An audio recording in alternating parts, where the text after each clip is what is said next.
नमस्कार, आप देख रहे हैं न्यूज 24। आपके साथ मैं हूं रवि ठाकुर। अंबेडकर और संविधान के मुद्दे पर कांग्रेस लगातार आरएसएस, बीजेपी और मोदी सरकार को घेरने में जुटी हुई है।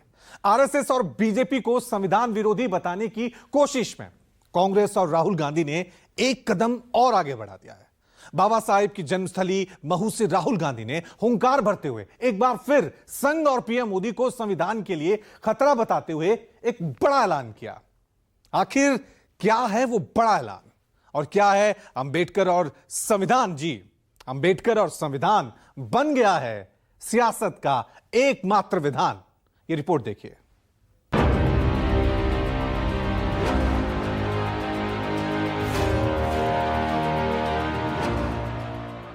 एक तरफ कांग्रेस पार्टी जो संविधान को मानती है और इसके लिए लड़ रही है, और दूसरी तरफ आरएसएस, बीजेपी जो इस संविधान बाबा साहेब और उसी बाबा साहेब भीमराव अंबेडकर और उनके बनाए गए संविधान के मुद्दे पर बीजेपी और केंद्र की मोदी सरकार के खिलाफ जारी अपने अभियान में कांग्रेस ने एक कदम और आगे बढ़ा दिया। 26 जनवरी यानी गणतंत्र दिवस के ठीक अगले ही दिन कांग्रेस की पूरी टीम मध्य प्रदेश के महू जिले में पहुंची थी। महू में कांग्रेस की ओर से जय बापू जय भीम जय संविधान थीम पर एक बड़ी रैली का आयोजन किया गया, जिसमें राहुल गांधी ने फिर वही अपने पुराने तेवर और तल्ख अंदाज में लोगों से बाबा साहेब अंबेडकर का सम्मान और संविधान बचाने की अपील करते हुए आरएसएस, बीजेपी और केंद्र की मोदी सरकार पर बड़ा हमला बोला। इन्होंने पहले लोकसभा से पहले संविधान को रद्द करने की कोशिश की। इन्होंने कहा कि 400 पार हमारी सीटें आएंगी और जब सीटें आएंगी हम संविधान को खत्म कर देंगे, बदल देंगे। उनके सामने इंडिया गठबंधन और कांग्रेस पार्टी खड़ी हुई, हमारे कार्यकर्ता खड़े हुए और लोकसभा में 400 पार छोड़ो, लोकसभा में नरेंद्र मोदी जी को इस पर मत्था टेकना पड़ा था। जब वो अंदर घुसे थे, मत्था टेक कर घुसे थे। भाई और बहनों, एक बात याद कीजिए और इसको भूलिए मत। जिस दिन ये संविधान खत्म हो गया, उस दिन हिंदुस्तान के गरीब लोगों के लिए इस देश में कुछ नहीं बचेगा। दलितों के लिए, आदिवासियों के लिए, पिछड़ों के लिए देश में कुछ नहीं बचेगा। लक्ष्य इनका यही है।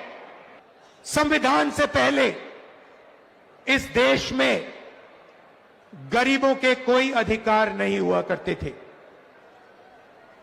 संविधान से पहले, याद रखिए, आजादी से पहले इस देश में गरीबों के कोई अधिकार नहीं थे, दलितों के कोई अधिकार नहीं थे, पिछड़ों के कोई अधिकार नहीं थे, आदिवासियों के कोई अधिकार नहीं थे। अधिकार सिर्फ महाराजा राजा के थे। वो बदलाव आजादी के दिन आया था। आपको जमीन दी गई, जमीन का हक दिया गया, अधिकार दिए गए। बीजेपी, आरएसएस चाहते हैं कि आजादी से पहले जो था, जहां गरीबों के कोई अधिकार नहीं थे, सिर्फ अंबानी, अदानी जैसे लोगों के अधिकार थे, वैसा हिंदुस्तान चाहते हैं। यह लड़ाई हो रही है। कांग्रेस की ये मेगा रैली एमपी के उसी महू जिले में आयोजित की गई थी, जो संविधान निर्माता भारत रत्न डॉक्टर भीमराव अंबेडकर की जन्मस्थली है। इंदौर से करीब 25 किलोमीटर दूर स्थित महू में अभी तक किसी राजनीतिक दल ने कभी भी इतनी बड़ी रैली नहीं की। खुद कांग्रेस की भी अखिल भारतीय कांग्रेस कमेटी की मीटिंग को छोड़ दिया जाए तो बीते 15 सालों में उनकी ओर से कभी भी इतनी बड़ी रैली का आयोजन नहीं किया गया।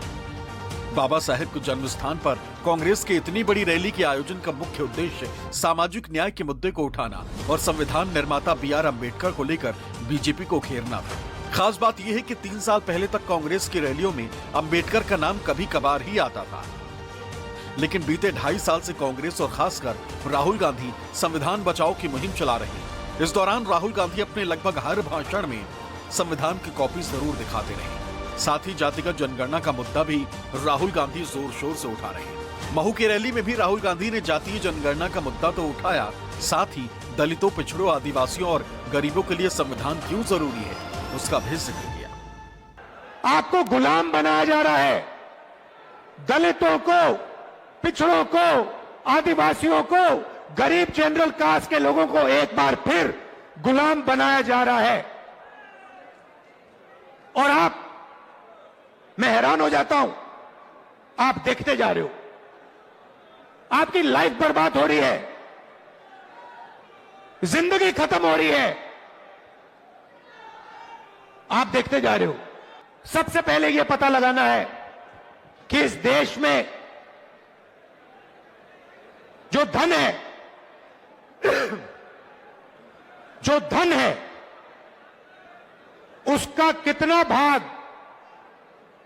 दलितों के हाथ में है, कितना आदिवासियों के हाथ में है, कितना पिछड़ों के हाथ में है, कितना गरीब जनरल कास्ट के हाथ में है, कितना माइनॉरिटीज के हाथ में है। मैं आपसे कह रहा हूं, मैंने पता लगाया, हिंदुस्तान के सबसे बड़े 500 बिजनेसमैन, कंपनियों की मैंने लिस्ट निकाली। 500 सबसे बड़े जो हैं, अरबपति हैं, टाटा, बिरला, अदानी, अंबानी। मैं आपको बता रहा हूं कि ये जो 500 कंपनियां हैं, इनके जो 500 मालिक हैं, इनमें आपको एक पिछड़े वर्ग का व्यक्ति नहीं मिलेगा, एक दलित नहीं है, एक आदिवासी नहीं है, एक पिछड़ा नहीं है। मतलब 90% लोग, 90% आबादी में से इनमें एक भी नहीं है। नरेंद्र मोदी के सामने कहा कि मैं नहीं जानता, आप तो कभी करने वाले हो नहीं, मगर जैसे ही कांग्रेस पार्टी की सरकार आएगी, चाहे मध्य प्रदेश में आए, चाहे दिल्ली में आए, जाति जनगणना हम आते ही करना शुरू कर देंगे। दरअसल ये सारा ताना बाना दलित वोट बैंक के लिए बुना जा रहा है, जिस पर एक समय कांग्रेस का एकाधिकार था। दलित और आदिवासी वोटर्स के दम पर कांग्रेस ने सालों साल तक केंद्र के साथ ही देश के अधिकांश राज्यों पर भी राज किया, लेकिन बीते 2 दशक से ये वोटर्स कांग्रेस से छिटक गए। मध्य प्रदेश को ही देख लीजिए, एमपी में सत्ता की चाबी दलित और आदिवासियों के पास है। मध्य प्रदेश में दलित और आदिवासी वोटर्स की संख्या करीब 29% है। इसी वोटर्स के लिए असली लड़ाई, जिसमें आदिवासियों पर कभी कांग्रेस की मजबूत पकड़ रही है, लेकिन 2023 में हुए विधानसभा चुनाव में आदिवासी वोटर्स का भी बंटवारा हो गया। वहीं दलितों ने कांग्रेस को पूरी तरह से नकार दिया। मध्य प्रदेश में विधानसभा की कुल 230 सीटें हैं, जिसमें एसटी यानी अनुसूचित जनजातियों के लिए कुल 47 सीटें रिजर्व हैं, तो वहीं एससी यानी अनुसूचित जातियों के लिए 35 सीटों को आरक्षित किया गया। इन सीटों पर 2023 का रिजल्ट देखें तो एसटी के लिए रिजर्व 47 सीटों में से बीजेपी को 24 तो कांग्रेस को सिर्फ 22 सीटें ही मिल सकी। एक सीट अन्य के खाते में गई थी, जबकि एससी के लिए रिजर्व 35 सीटों में से बीजेपी को 26 तो कांग्रेस को महज 9 सीटें ही मिली थी। हालांकि इसके करीब 4 महीने बाद हुए देश के लोकसभा चुनाव में विपक्षी इंडिया ब्लॉक ने जिस तरह से बाबा साहेब भीमराव अंबेडकर और संविधान बचाने का मुद्दा उठाया, उससे विपक्ष को बड़ी सफलता हाथ लगी। खासकर कांग्रेस को। राहुल गांधी के चेहरे पर लोकसभा का चुनाव लड़ने वाली कांग्रेस की सीटें 52 से बढ़कर सीधे 99 पहुंच गई। तब माना गया कि कांग्रेस की इस मजबूती की वजह दलित वोट बैंक ही है। यही वजह है कि कांग्रेस दलित वोटर्स में अपना विश्वास कायम रखने की कोशिश में, जिससे उनकी मजबूती और बढ़ सके। माना जा रहा है कि इसी मकसद के साथ कांग्रेस ने बाबा साहेब की जन्मस्थली महू को अपनी भव्य रैली के लिए चुना। कांग्रेस ने अपने सबसे बड़े कार्यक्रम के लिए आखिर बाबा साहेब अंबेडकर की जन्मस्थली महू को ही क्यों चुना? इसके पीछे का मकसद साफ नजर आता है। दरअसल मध्य प्रदेश देश के उन राज्यों में शुमार है जहां बड़ी संख्या में एससी और एसटी आबादी रहती है। एक दूसरा पहलू ये कि महू की भौगोलिक संरचना इस तरह की है कि जहां से मध्य प्रदेश के साथ साथ महाराष्ट्र, गुजरात, राजस्थान और छत्तीसगढ़ जैसे अहम राज्यों में एक साथ कांग्रेस अपना संदेश देने में सफल रही। क्योंकि इन राज्यों में एससी और एसटी निर्णायक वोटर की भूमिका में हमेशा नजर आता है। जाहिर है, ऐसे में अगर संविधान और अंबेडकर के मुद्दे को कांग्रेस कम से कम अगले 4 साल तक भी इसी तरह जिंदा रख पाती है, तो इससे एक हिंदी पट्टी राज्य से दूसरे कई राज्यों तक अपनी पकड़ मजबूत कर सकती है। अब ऐसे में सवाल है कि अगर बिहार को छोड़ दिया जाए तो आने वाले 3 सालों तक अभी कहीं और विधानसभा के चुनाव भी नहीं। ऐसे में कांग्रेस की इतनी बड़ी रैली करने के पीछे क्या रणनीति है? क्या संविधान और अंबेडकर के मुद्दे को कांग्रेस अगले चुनावों तक जीवित रखने की कोशिश में है? क्या एमपी के महू में आयोजित इस रैली से कांग्रेस खुद को मजबूत करने में कामयाब हो पाएगी? और क्या इससे मध्य प्रदेश के साथ ही पूरे देश में कांग्रेस दलितों की सहानुभूति जिंदा रखने में सफल हो पाएगी? ऐसे कई सवाल हैं जिनके जवाब सियासी गलियारों में तलाशे जा रहे हैं। राज्यसभा का जो उनका बयान था अमित शाह का, उसके बाद कांग्रेस को कहीं ना कहीं अपनी पॉलिटिकल एक्टिविटीज या पॉलिटिकल प्रेजेंस दिखानी थी। इसके कारण उन्होंने ये एक बड़ा कार्यक्रम किया। इसका ना मध्य प्रदेश से कोई संबंध है, ना जो है तात्कालिक चुनाव से कोई संबंध है, दिल्ली का भी इससे कोई संबंध नहीं है। लेकिन भविष्य में इस तरह के कार्यक्रम कांग्रेस पार्टी करेगी, इसको हम इसकी शुरुआत मान सकते हैं। दलित और आदिवासियों में कांग्रेस का खोया विश्वास वापस लाने के लिए राहुल गांधी देश के अलग अलग राज्यों में जाकर संविधान बचाओ रैली के जरिए भी उनसे जुड़ने की कोशिश कर रहे हैं। लोकसभा चुनाव के बाद वो कई संविधान सुरक्षा सम्मेलनों को संबोधित कर चुके हैं। अभी बीते 18 जनवरी को ही राहुल गांधी पटना में संविधान सुरक्षा सम्मेलन को संबोधित करते नजर आए। उससे पहले झारखंड चुनाव के दौरान 19 अक्टूबर 2024 को झारखंड की राजधानी रांची में संविधान सम्मान सम्मेलन में राहुल गांधी शामिल हुए। उससे पहले महाराष्ट्र चुनाव के दौरान 5 अक्टूबर 2024 को कोल्हापुर में आयोजित संविधान सम्मान सम्मेलन में राहुल ने शिरकत की थी। इसके अलावा 24 अगस्त 2024 को यूपी के प्रयागराज में भी संविधान सम्मेलन में राहुल गांधी शामिल हो चुके हैं। इधर आरएसएस के सरसंघ चालक मोहन भागवत ने धर्म को लेकर संविधान निर्माता डॉक्टर अंबेडकर की क्या सोच थी, उसका जिक्र किया। वहीं कांग्रेस अध्यक्ष मल्लिकार्जुन खड़गे ने धर्म के बहाने बिना नाम लिए एक बार फिर बीजेपी और आरएसएस पर हमला बोला। डॉक्टर बाबा साहब आम्बेडकर ने संसद में संविधान हमको देते समय जो 2 भाषण किए हैं, उसमें एक वाक्य में उन्होंने व्याख्या की है, बंधु भाव यही धर्म है। समाज चलता कैसे है? आपसी सद्भावना के आधार पर चलता है। प्रकृति विविधता देती है। भारत के बाहर हम देखते हैं विविधता को लेकर झगड़े होते हैं,